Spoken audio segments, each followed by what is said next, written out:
មនុស្សមិនអាចជួយសង្គ្រោះខ្លួនឯងបានទេនៅក្នុងបទគម្ពីរបង្រៀនថាមានតែព្រះតែមួយប៉ុណ្ណោះដែលអាចជួយសង្គ្រោះមនុស្សមានបាប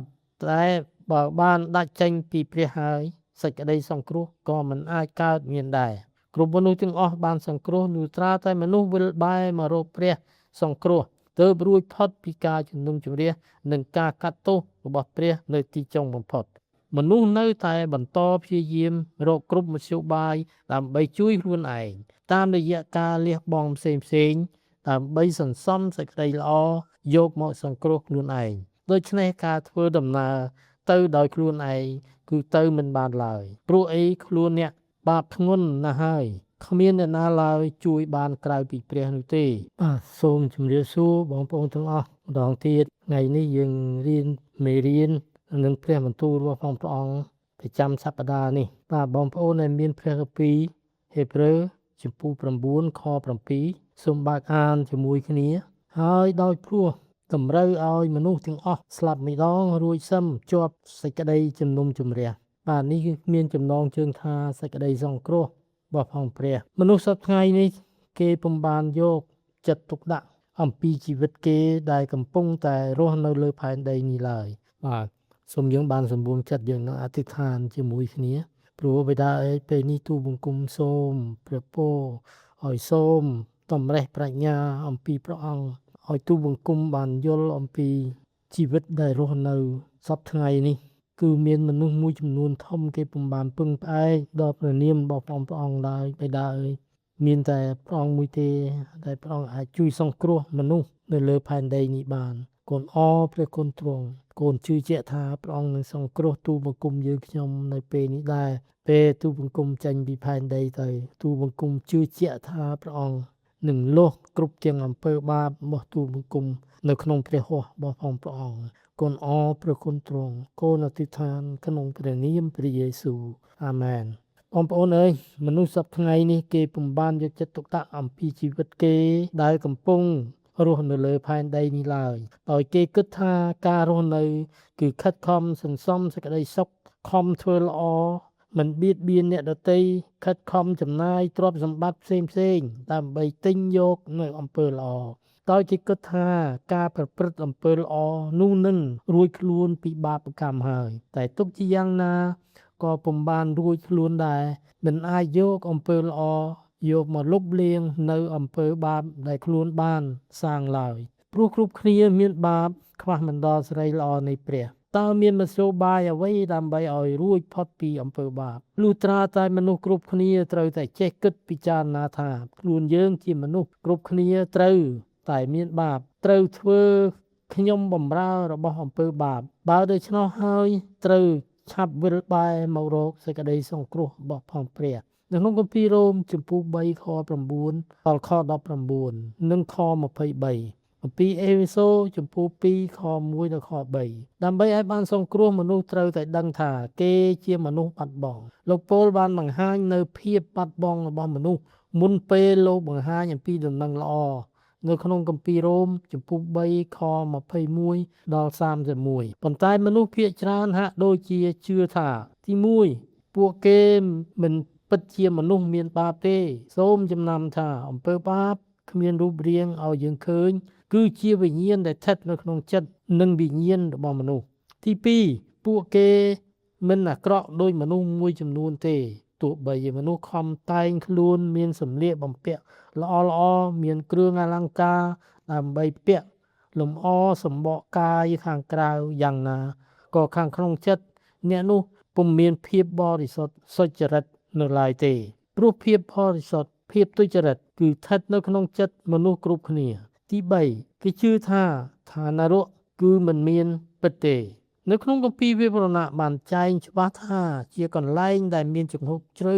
មានភ្លើងឆេះអស់កាលជានិច្ចគឺជាឋានដែលព្រះបង្កើតសម្រាប់តាមនុស្សមានបាបនិងអារក្សផងចំណុចទី4គេជឿថាអំពើសុចរិតអំពើល្អរបស់ពួកគេមានទម្ងន់ធ្ងន់លើសជាងអំពើអាក្រក់របស់ពួកគេអំពើសុចរិតអាចនឹងកើតមានឡើងលុះត្រាអ្នកនោះវិលបែរមករកសេចក្តីសង្គ្រោះរបស់ព្រះនោះអ្នកនោះមានទម្ងន់អាចឈ្នះនៅអំពើបាបបានចំណុចទី គេជឿថាព្រះមានប្រតិយស្រឡាញ់និងមិនបណ្ដោយឲ្យមនុស្សទៅឋាននរកនោះទេពិតប្រាកដណាស់ព្រះទ្រង់មិនបណ្ដោយឲ្យមនុស្សទៅឋាននរកនោះទេតែមនុស្សត្រូវមានលក្ខខណ្ឌចំពោះព្រះទី1តើមនុស្សនោះคล้ายជាកូនព្រះហើយឬនៅទី2តើមនុស្សមានឈ្មោះនៅក្នុងបញ្ជីជីវិតហើយឬនៅទី3តើមនុស្សនោះត្រូវវិលបែរមករកសេចក្តីសង្គ្រោះរបស់ផងព្រះហើយឬនៅតើមនុស្សនោះព្រមសារភាពចំពោះព្រះថាខ្លួន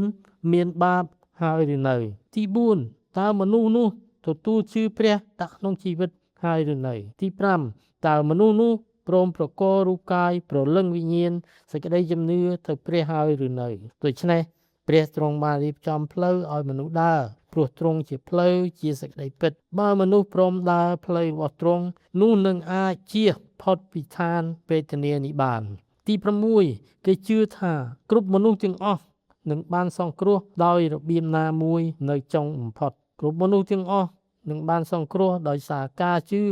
ឬក៏ការមិនជឿក៏បានសង្គ្រោះដែរចំពោះបញ្ហានេះគឺស្ថិតនៅក្នុងសេចក្តីជំនឿមិនអាចយកសេចក្តីជំនឿពិតមកលាយឡំនឹងសេចក្តីជំនឿមិនពិតនោះឡើយបញ្ហាដូចជាបានរៀបរាប់ខាងលើនេះគឺគ្មានណាមួយពិតទាល់តែសោះព្រោះជំនឿខាងលើនេះមិនត្រឹមត្រូវតាមបទគម្ពីរព្រោះថាអំពើបាបត្រូវបានកាត់ផ្តាច់ចេញពីវត្តមានព្រះនៅទីចុងបំផុតអំពើបាបវាបានបង្កឲ្យចិត្តមនុស្សបាត់បង់នៅសន្តានសុចរិតរបស់ខ្លួនព្រោះសេចក្តីសុចរិតគឺជាភាពត្រឹមត្រូវ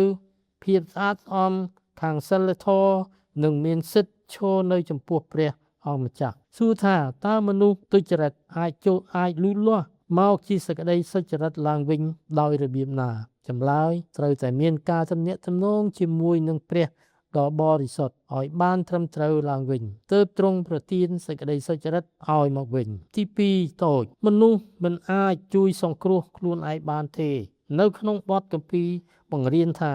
មានតែព្រះតែមួយប៉ុណ្ណោះដែលអាចជួយសង្គ្រោះមនុស្សមានបាបតែបើបានដាច់ចេញពីព្រះហើយសេចក្តីសង្គ្រោះក៏មិនអាចកើតមានដែរបើសិនជាចិត្តមនុស្សនៅតែរឹងជជែកមិនព្រមទទួលស្គាល់ផ្លូវរបស់ព្រះមិនព្រមដើរក្នុងផ្លូវរបស់ព្រះនោះមិនអាចចូល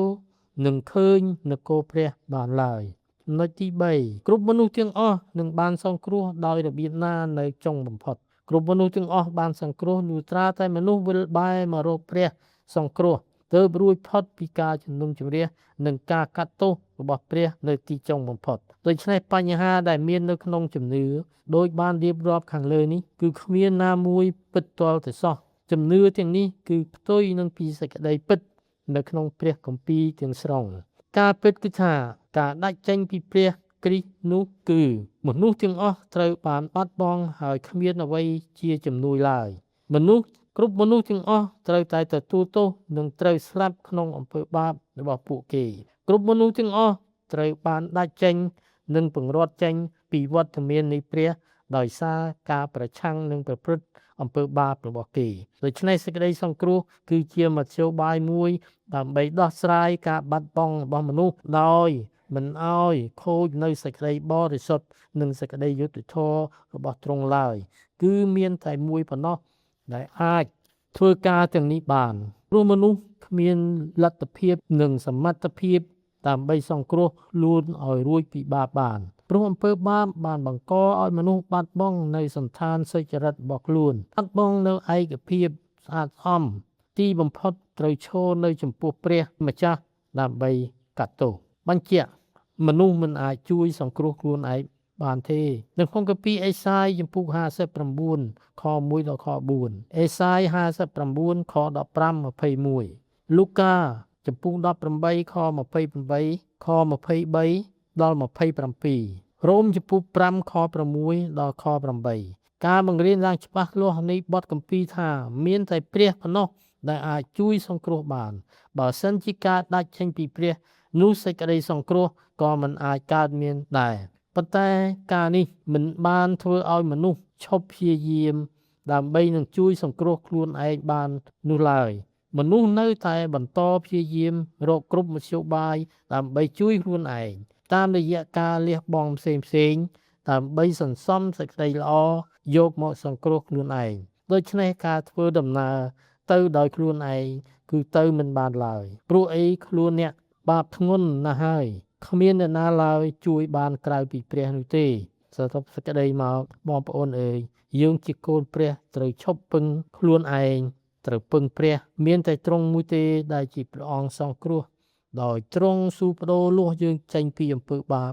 គឺជាសេចក្តីស្លាប់ហើយយើងទាំងអស់គ្នាបានរួចរស់នៅជាមួយនឹងព្រះអស់កលជានិច្ចអាមែនសូមព្រះប្រទានពរ